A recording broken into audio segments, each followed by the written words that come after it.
सिंहासन 32 कहानी की 32 कहानियों के इस श्रृंखला में अभी तक आप लोगों ने 6 पुतलियों के द्वारा सुनाई गई कहानियों को सुना। आज 7वीं पुतली कौमुदी के द्वारा जो कहानी सुनाई गई उसे आप लोगों को सुना रही हूँ। कृपया ध्यान पूर्वक और अंत तक अवश्य सुने। साथ ही अपने आशीर्वाद स्वरूप इस चैनल को सब्सक्राइब कर दीजिए। पहले की कहानियों का लिंक डिस्क्रिप्शन में दिया गया है, आप वहां से पहले की कहानी देख सुन सकते हैं। 7वीं पुतली कौमुदी ने राजा भोज को विक्रमादित्य और पिशाचिनी की कहानी सुनाती है। इस कहानी में भी राजा विक्रमादित्य की दानवीरता झलकती है। आप लोग भी इस कथा को अंत तक सुनिए। एक दिन राजा विक्रमादित्य अपने शयन कक्ष में सो रहे थे। अचानक उनकी नींद करुण क्रंदन सुनकर टूट गई। उन्होंने ध्यान लगाकर सुना तो रोने की आवाज नदी की तरफ से आ रही थी। ये किसी स्त्री के रोने की आवाज थी। विक्रम की समझ में नहीं आया कि कौन सा दुख उस औरत को है जो इतनी रात गए इस तरह विलाप कर रही है। उनके राज्य में किसी स्त्री को इतनी रात गए बिलक बिलक कर रोने को विवश कर रहा है। उन्होंने तुरंत राजपरिधान पहना और कमर में तलवार लटकाकर आवाज की दिशा में चल पड़े। क्षिप्रा के तट पर आकर उन्हें पता चला कि वह आवाज नदी के दूसरे किनारे पर बसे जंगल से आ रही है।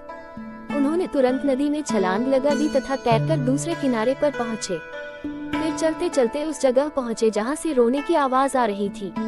उन्होंने देखा कि झाड़ियों में बैठी एक स्त्री रो रही है। उन्होंने उस स्त्री से रोने का कारण पूछा।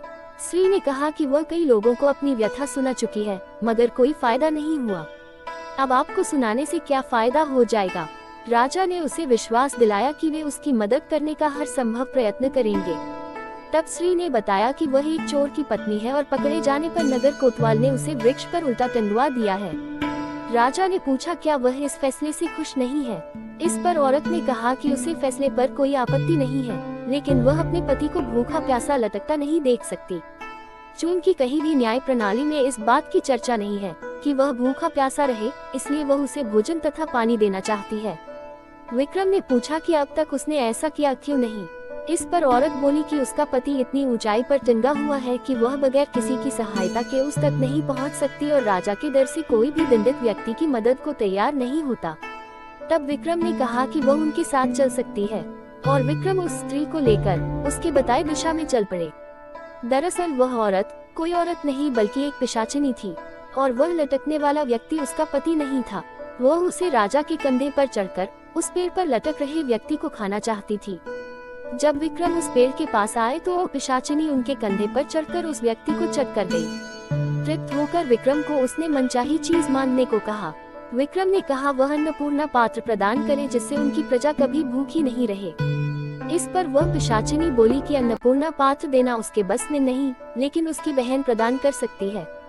विक्रम उसके साथ चलकर नदी किनारे आए जहाँ एक झोपड़ी थी। पिशाचिनी के आवाज देने पर उसकी बहन बाहर निकली। बहन को उसने राजा का परिचय दिया और कहा कि विक्रमादित्य अन्नपूर्णा पात्र के सच्चे अधिकारी है, अतः वह उन्हें अन्नपूर्णा पात्र प्रदान करे। उसकी बहन ने सहर्ष अन्नपूर्णा पात्र उन्हें दे दी। अन्नपूर्णा पात्र लेकर विक्रम अपने महल की ओर रवाना हुए। तब तक भोर हो चुकी थी। रास्ते में एक ब्राह्मण मिला। उसने राजा से भिक्षा में भोजन मांगा। विक्रम ने अन्नपूर्णा पात्र से कहा कि ब्राह्मण को पेट भर भोजन कराए। सचमुच तरह तरह के व्यंजन ब्राह्मण के सामने आ गए। जब ब्राह्मण ने पेट भर खाना खा लिया तो राजा ने उसे दक्षिणा देना चाहा। ब्राह्मण अपनी आंखों से अन्नपूर्णा पात्र का चमत्कार देख चुका था, इसलिए उसने कहा अगर आप दक्षिणा देना ही चाहते हैं तो मुझे दक्षिणा स्वरूप ही पात्र दे दे, ताकि मुझे किसी के सामने भोजन के लिए हाथ नहीं फैलाना पड़े। विक्रम ने बेहिचक उसी क्षण उसे वह पात्र दे दिया। ब्राह्मण राजा को आशीर्वाद देकर चला गया और वे अपने महल लौट गए। इतनी कहानी सुनाने के बाद 7वीं पुतली कौमुदी चुप हो गई। उसके चुप होते ही 8वीं पुतली जिसका नाम पुष्पवती था आगे बढ़ी और राजा भोज को महाराज विक्रमादित्य के जिंदगी की एक और नई कहानी सुनाने लगी। मित्रों, पुष्पवती की कहानी अगले भाग में। अब आज्ञा चाहूंगी, तब तक के लिए विदा। नमस्कार।